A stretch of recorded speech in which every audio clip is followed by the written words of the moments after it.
Esconde o rosto dos meus pecados e apaga todas as minhas iniquidades. O salmo inteiro é um salmo de confissão.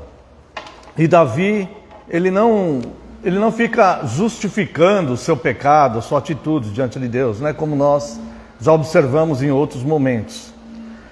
Mas Davi, ele reconhece abertamente diante de Deus aquele pecado, aquele erro, e aquilo o entristece a ponto de haver um arrependimento genuíno, um arrependimento verdadeiro. E ao longo do salmo, né, são 19 versículos, ele vai tratar dessa questão da sua própria confissão diante de Deus. Mas aqui no verso 9, há um teor aqui bastante importante de nós observarmos, né? Ele diz aqui: esconde o rosto dos meus pecados e apaga todas as minhas iniquidades. Duas ações que Davi pede para Deus aqui. A primeira lembra muito quando Pedro estava nu no barco e Cristo se aproximou e ele pulou na água e ele disse: afasta-se de mim, Senhor, porque sou pecador. Muitas pessoas, elas não se importam com o próprio pecado e elas se sentem no direito de exigir coisas a Deus, coisas de Deus. Isto é um mal diante de Deus e é um mal para a própria pessoa. A primeira condição que a pessoa tem que ter aqui é um respeito à santidade de Deus, a santidade de Deus absoluta.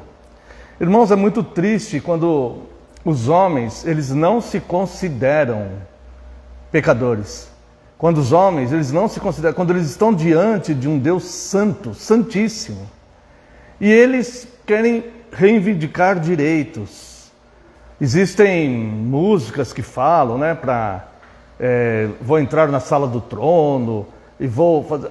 O primeiro passo, irmãos, do ser humano é falar: Senhor, os meus pecados te ferem.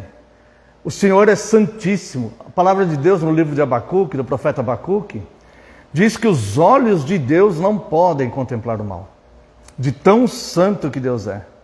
É como se o nosso mal ferisse profundamente a Deus. Então Davi, ele diz aqui: esconde o rosto dos meus pecados. Perdão, Senhor, ele não está falando para Deus nesta frase.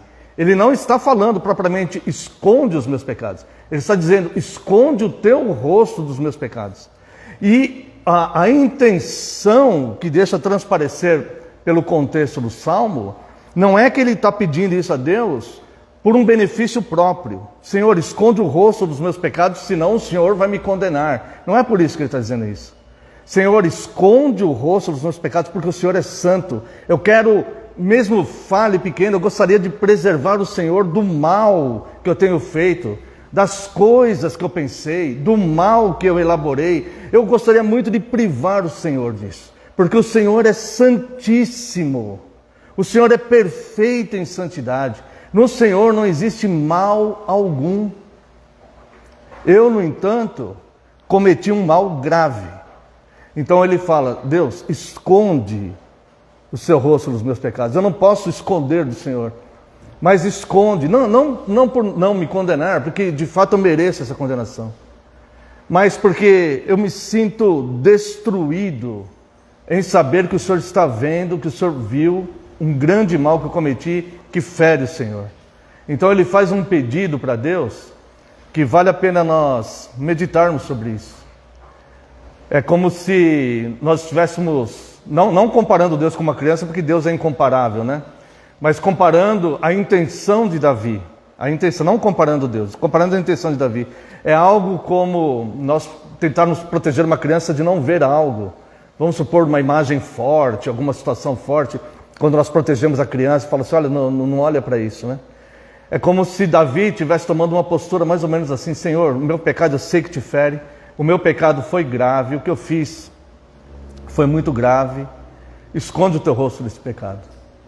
E aí então, depois, ele fala: e apaga as minhas iniquidades. Somente Deus tem poder para perdoar pecados, né? E isso para que os homens o temam. Davi aqui, ele faz uma referência a Cristo, né? A uma das duas grandes conquistas que Cristo adquiriu por nós na cruz, né? Que é apaziguar os pecados, é a propiciação, né? E é a expiação, né? Cancela esses pecados. Na verdade, é a expiação que ele está se referindo aqui, né? Apaga, cancela esse meu pecado, por favor, porque se o Senhor cancelar, ele vai deixar de existir, né? Então, esses dois pedidos que Davi faz somente aqui no Salmo 9, nós podemos guardar para a nossa vida, né? O Salmo inteiro, claro, como palavra de Deus, né? Mas a profundidade aqui do pensamento de Davi, né? O cuidado que Davi tem, o amor que Davi demonstra a Deus, né? E o verdadeiro arrependimento, né? Davi, após ser perdoado desse pecado grave, é que ele foi considerado um homem segundo o coração de Deus. Após ser perdoado disso, ele foi considerado um homem segundo o coração de Deus, né? Então que nós possamos guardar, irmãos, para as nossas vidas, né? Senhor, esconde o teu rosto desses meus pecados.